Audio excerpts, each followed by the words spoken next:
pa rin tayo. Oo. Kaya mahirap tumanggi na ipapasyal pa tayo. Sabihin natin maulan. Ayoko pa naman itong ipag-ano. Pinasyal na nga, nag-effort na nga ng tao na tapos kung baka pwede silang mag-bank. Nag-effort na para sa'yo.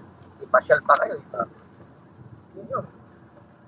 Baka pwede pa silang umix sa trabaho tapos Oo. hindi na sila extra dahil Oo, may bank yan. Sabado ngayon. Di ba? dahil ganito. Oo, dahil may hinintay kayo. Pinagluto ka pa. Tapos bigla Tanggihan mo na, huwag na kasi tumaulan. Ay, ikaw pag tumatanggi, yung driver, taga-picture nyo pa, anak ng topo. Yes. Photographer nyo pa pala. Ito kahit maulan to, ita-download ko to. Nakadobola ka ba? Oo. At di siya ka na, hindi, yung kanila, hindi.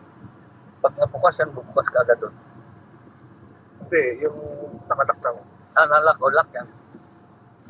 Pakurbada tayo. Ito ang tayo kahit dito biglang. Oo, lumabas sila sa ano. Ghostbuster ang dating na. Sarap dito kaya lang ang biyahe. Ano? Dahil lang ang ano. Punta dito ka nakatira tapos ang trabaho mo sa syudad. Tapos panggabi ka pa. Pauwi ka umaga. Puta, antok. Tulog ka sa biyahe. Ay, putang ina. Yari tayo. Yun. Yung mga ganun. Nakakangit lang po ka sa pansitan.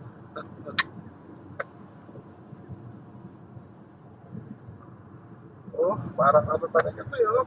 Talaga. Wales? Ano, pero Wales, lake ang ikutan mo. Pero ito, dagat na to eh. Atlantic Ocean. Ito, dalawa kagad makikita mo. Bundok, plains, at saka dagat. So, kahit maulan ng araw natin ngayon, productive pa rin. Sulit pa rin, no? Panalo pa rin. Panalo pa rin, no? Pinicture mo pa yung castle doon? Picture, no? Ha? Oo, kapicture ako. Ganda. Para salpak mo Tapos sa kanila. kumaaraw din, ang ganda tumigil mo na dito. Ganito Brad, yung Giant Causeway. Oo. May Ano sila, oh? Talaba. farming na sila doon, no? Oo. Tahong siguro yan Tahong doon. siguro yan. Or lobster. Oo,